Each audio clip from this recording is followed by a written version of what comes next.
Now that daycare is taken care of, we can begin going on missions again, as long as it's between 9 and 5.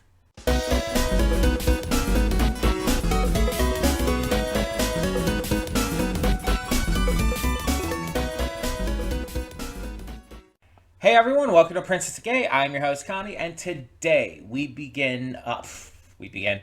We are back. I don't know what I'm saying. I am just like all kinds of like all over the place right now.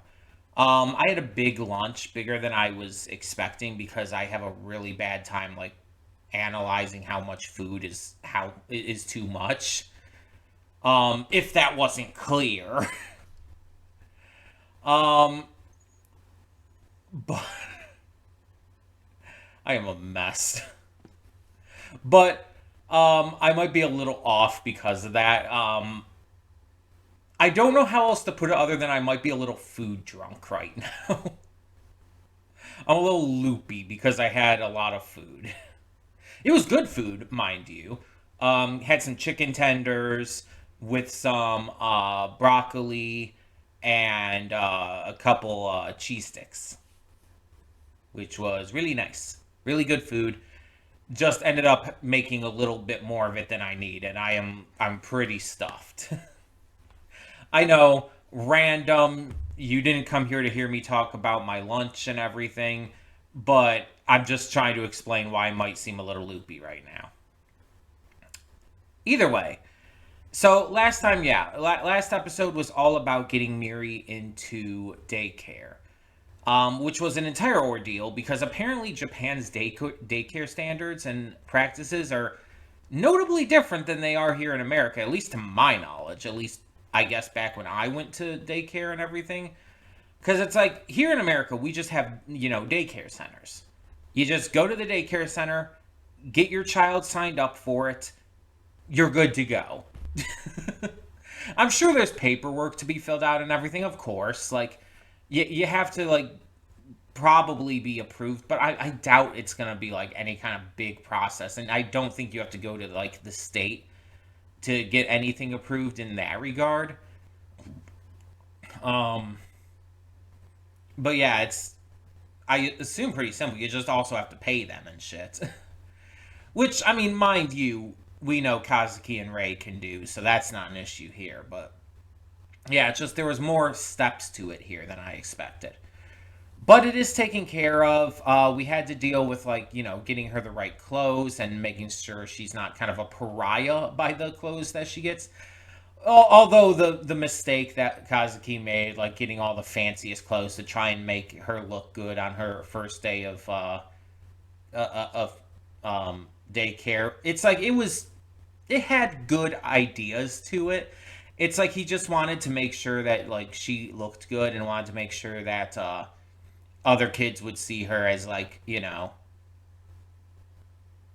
looking good and everything, but it was too much and it intimidated the other kids, which, mind you, these are like 5-year olds, 4 and 5-year olds. I don't think these kids are going to be intimidated in reality by something like that.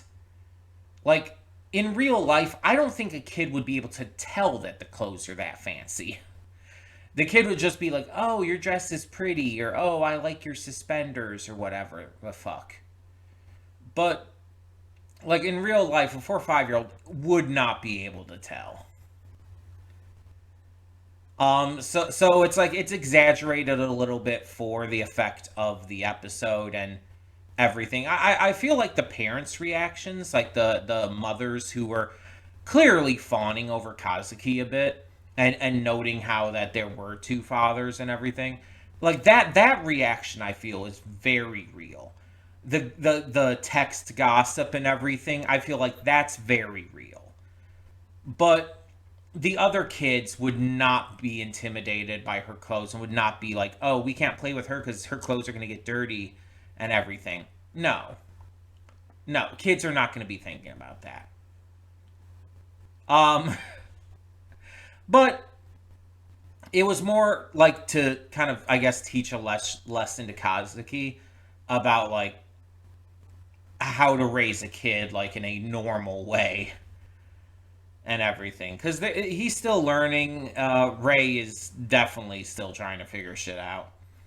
But they're new to this, and it makes sense that that Kazuki would make this kind of mistake. Again, first impressions, like for him, especially with going undercover in the ways that he does for his job, like makes sense. He has to look good for a lot of these jobs, and so he kind of puts that on her. He puts that on Miri in a way that it doesn't make sense for Miri. It doesn't make sense within the context here. But it makes sense that he would think like that. I also liked getting to meet this daycare worker. She was really nice, and I like how friendly and supportive she was, even giving advice on like where to go shopping on a budget for like clothes that like these kids would more connect to and everything. Um, Also, she's kind of hot. I don't think I really talked about that much last time. I don't even like think I made a note like verbally, because I definitely made a note in my head, but I don't think I said anything verbally about like her tits are massive. Like, I have two different thoughts about that. And not just because I think she's attractive. That's completely separate. Two thoughts about her massive ass knockers though. One, God, that's got to come with a lot of back pain. Two, I am jealous as fuck. I've made it no secret that like that's one of the biggest things that I would want the most, and I have wanted the most since coming out back in 2017. Unfortunately, getting on HRT is almost impossible for someone of my financial situation. And mind you, I'm fat. I do have something here, but it's not like real titties, you know? And it's basically a dream of mine to have big tits. And again, not for any like weird reason, but because, it's affirming to me. It's just like it's something that would make me feel really good about myself. And considering there's a lot I hate about my body, it would be something that would help me a lot. And mind you, I have like fake tits. I have like the little silicone breast forms that you can like wear inside a bra and whatnot. And those do help to a degree, especially like if I'm like doing cosplay or something. Like I'll cosplay Luqua from Dragon Maid, and I'll have those in underneath the tank top and everything. And it feels affirming, but I also know that I can take those out at any time, and that does leave a little to be desired. Although a lot of people would probably like that, but again, it's an affirmation thing for me, and it's like I will deal with the back pain. Just give me big titties. I already have back pain. I have more back pain than a person who is 33 years old should have. And most of it's due to this fucking couch. You can't see it on camera. This thing is falling apart. It is. Hmm. There's a siren going by. Sorry. Wow, I got distracted. My autism showed very much so there. But this couch is like falling apart. It's like the seat I'm sitting in right now is sinking. The springs and stuff have broken and everything, and I have to adjust myself constantly because there is a giant wooden board in my back. And that's why I have a pillow that I'm sitting against, because it helps brace that against that a bit. And if I'm in a good position, I can live with it for a while, but eventually it just kind of degrades until it's like basically shredding my back. It's so bad. We need new couches, but those are expensive as fuck. I think my dad was like measuring the couch though, so maybe he's thinking about it. Um, I have a couple cushions that like for the here that I can also switch back and forth, and that sometimes helps because it's like, oh, no one's been sitting on this cushion, so it's nice and fluffy, nice and big, and so it'll brace things a little bit for a while. I'm just complaining about my own issues right now, aren't I? I have, like, gone into an entirely random, well, not entirely random, I guess it was built off of other stuff, but I'm rambling. I am in a mood today. Um, I'm trying to remember what I was talking about with the actual show we're reacting to here. Um, oh yeah, I was talking about the titties, and somehow that devolved into talking about the couch and my back pain. Oh yeah, yeah, because the back pain from the like big titties, uh, I would live with that if I could have like affirming titties. That's where the back pain came from. Because I was talking about the daycare worker who has the big titties. And I was talking about like the two big things I noted about that in my head were that I was jealous because I want the big titties, and I was noting that she would probably have a notable back pain, especially working with kids all day. It's like there's a lot of movement with that as it is. Like the fact that she can like continue to be that positive and friendly and like just happy is it's just strength. That is just pure strength.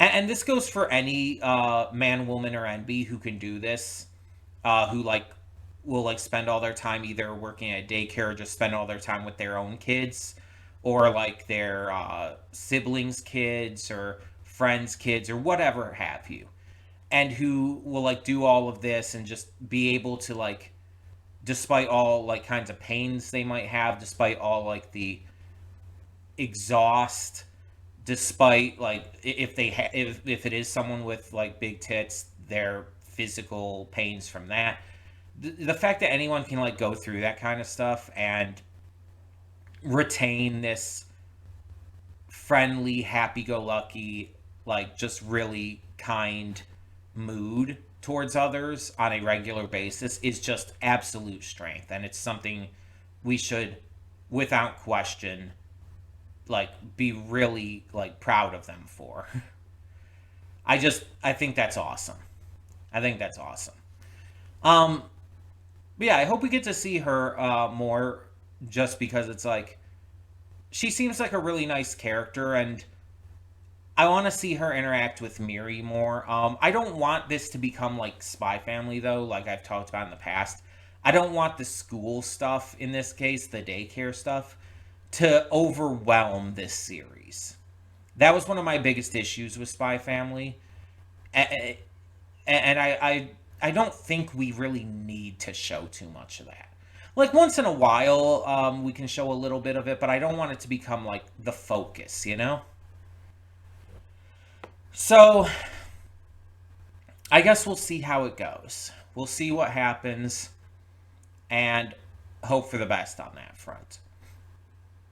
But for the time being, I guess we'll just get into this episode, stop with my incessant rambling, and see what we have in store this time. So let's get into it.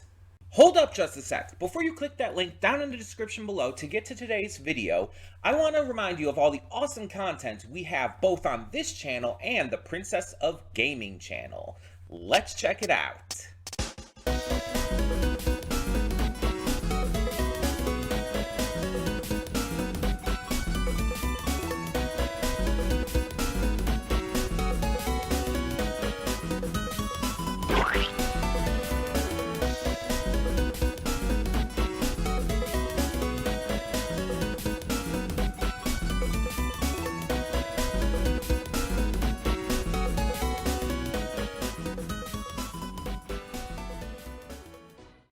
And we are back, and we'll begin with spoilers in 3, 2, 1, now.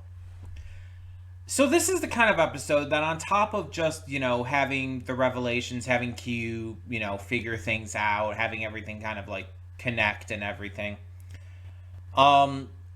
This episode feels like it's one of those that is setting some things up. Obviously, we get to see the other assassin again. He has a brief interaction with Miri. doesn't really do much of anything. He just is kind of cold and quiet and goes on his way. But he he's definitely being set up for the future, and I think he is going to end up being a problem for Kazuki and Rei. Whether they end up interfering with each other on a job, or whether like he ends up like going after them for whatever reason, I think there's going to be some kind of conflict involving that. But this is also obviously setting up some future stuff with the entire idea of like, now that Q is fully in the know and that they know he's in the know, he gives them this warning. It's like, our job puts not only us in danger, but anyone who we might love. Anyone who's in our lives could be in potential danger. This is a very harrowing job. It's not to be taken lightly. Are you okay with that? And if you are, you have to make sure you don't regret it. He's warning them that this is dangerous, and that Miri, as good of a kid as she is, and as much as she loves them and they clearly love her, she could be put in danger. And it's very much setting up the idea that this is going to happen in the future. We don't know when, we don't know how, but she is going to be put into danger.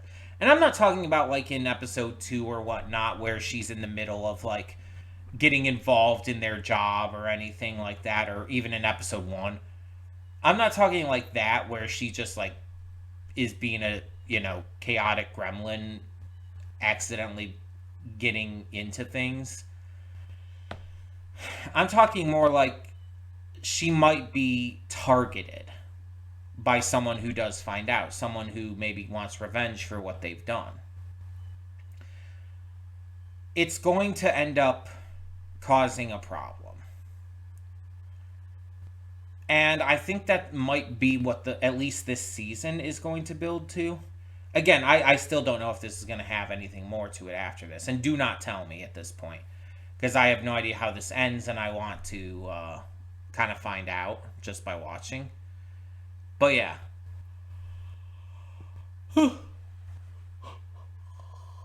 Excuse me. I feel like there's a lot of potential here for like frightening situations, but also there's a lot of good here. And a lot of positive potential as well. So each of these episodes tends to focus on like kind of a different like topic of parenthood. And this one is like the topic of like what happens when you lose your child. Also dealing with the fact that, they have to now do more to take care of her because she's out of daycare for a week due to this virus that's been going around. Which is also something that has to be worried about. Because, yeah, a daycare like that, it makes sense that, one of the kids gets sick with some notable contagious virus. The class would probably have to be, like, shut down for a little bit to deal with that. It makes sense. Is it super fucking inconvenient? Oh, absolutely. But it makes sense. And so this causes, obviously, some major problems. And obviously it interferes with Kazuki and Rei getting back to work after all this time. Because, they're low on money. They have to deal with all their expenses. And so they end up like trying to balance everything out, spending time with her while also like taking turns doing jobs and working at night. And it ends up leading to her like, because she's not being given attention, and kids need attention. Like kids absolutely need attention because of how their brains work and how they learn and grow and everything. They need to have constant attention, whether it's from parents or siblings or other family, friends that they're like, having a play date with, or, a daycare worker, someone like that, a babysitter. It's like they have to have constant attention because it's how their brains learn and function. And so when Miri is not given that attention, she runs out. Like Kazuki is out like doing his job, and she's like, "Ah, I can't spend time with him. Well, I'm gonna go spend time with Papa Ray, like he told me, like Kazuki told me to." But Ray is sleeping and won't wake up because they've been very much neglecting their sleep lately. So she's like, "Okay, I'm just gonna follow Papa Kazuki," and she gets on her shoes and stuff and follows him, and then eventually gets lost after she gets distracted by a dog, which is entirely fair. I mean, I can't blame her for getting distracted by a cute dog. That's normal. But yeah, it's tough because like I don't entirely blame the kid in a situation like this. Not a 4-year-old. If she was like 10, it's like at that point she should know better than running out on her own. But like at 4, it's like she's not going to know better. And yelling at her is not going to do anything. I know there are some parents out there who will be like, "Oh, you yell at her." It's like she's 4. That's just going to make her cry. She's not going to understand why you're yelling. She will not comprehend it. Now, talking to her is fine. Telling her what she did is wrong is fine, but yelling is not going to help. Kids absorb information when the people around them, communicate with them. Yelling is technically it's communication, but you know what I mean. It's not really communicating in a healthy, proper way. That is again, all it's going to do is scare her. And it's not going to make her absorb the information as well. So, yeah, you gotta figure out other ways to handle a situation like this. But both Kazuki and Ray got really scared when she was missing. Ray was quick to phone Kazuki, and both of them actively searched for her because even though Ray is more stoic and quiet and doesn't show his emotions on his sleeve as much as Kazuki does, he has been shown, it's been made very clear by this point that he is starting to grow very fond of her. He cares greatly for her. He just, again, doesn't show it as well. And it's implied that that's probably due to whatever happened in his past with his own father. Kazuki, meanwhile, is aggressively over emotional. He has a hard time hiding his emotions, especially when he's actually trying to. And so, like, while Ray is freaked out, but also, keeping it in, Kazuki's just blowing up and just screaming and, like, and jumping all over the place. Because he can't stay still because this girl he's grown to care greatly for, who he does see like a daughter at this point, she's missing. She's in danger. And mind you, him like jumping to all these wild possibilities to getting like super scared of all these possibilities is insane, but realistic. Any good parent is going to be that level of scared to where their mind's going to race to all of those potentials. Even if it's more than likely never going to happen like that, it's what the mind will race to. Although him like thinking, "Oh, while she's with Q, she's gonna fall in love with him and they're gonna get married." It's like, what the fuck are you thinking? What? She's 4. What? I think dude was just like in a state of delirium from lack of sleep, honestly. Because we know, like, they canonically have not had good sleep, so I think that was just affecting him there. Because that's just dumb. I also like seeing Q's react or interactions with Miri in this. Him making her like the fancy strawberry drink, like that was really cute. Seeing him like come up with these covers for Kazuki and Ray's like jobs. A Middle Eastern oil baron though is insane. It's like the comedian thing. Okay, I get it. It even fits Kazuki's personality. That's fair. But an oil baron, it's like the other parents and the teacher there at the daycare probably think he like works in the oil industry. They probably don't actually think he's an oil baron because that's more than just earning good money. That would be like rich, rich. Also pretty shady. But like he's not an oil baron. Like they probably think that he works in the oil industry. He has some like well-paying job in that regard. And Miri probably heard the term oil baron somewhere and just ran with it. It's like kids will do that. They'll exaggerate their parents' jobs or stuff like that and like say crazy things to describe them. Kids do shit like that. Um,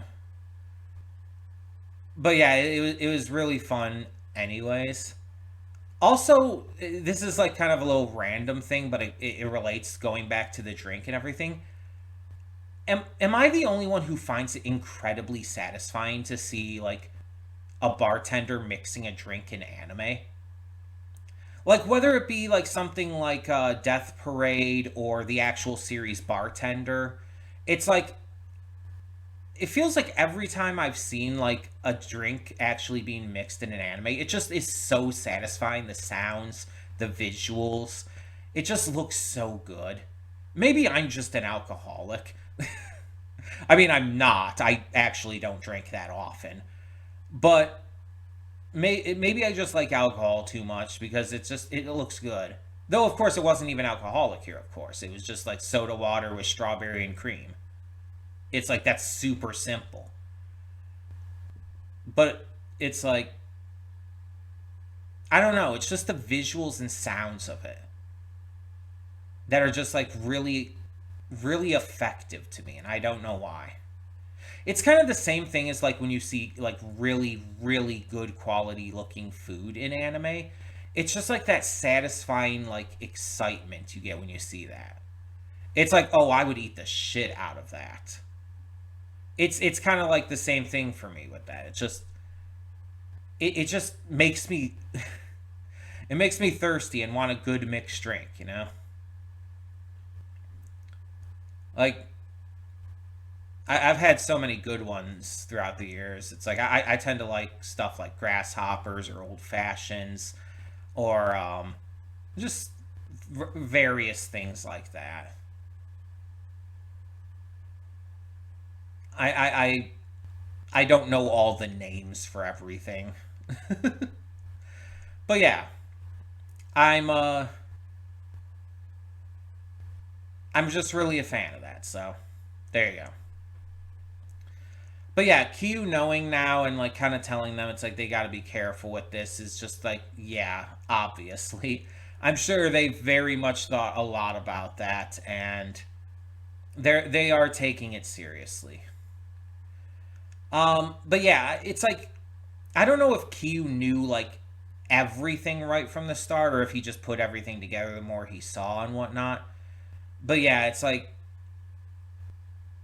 he definitely understands that this situation is questionable and that it's got to be like taken with a lot of seriousness. And I mean, he likes Miri too. Like that was made very clear. It's like he thinks she's adorable. He thinks she's a good kid, which she is. But it's like their job is aggressively dangerous, and anyone they're close to could be in danger. They kill people for a living.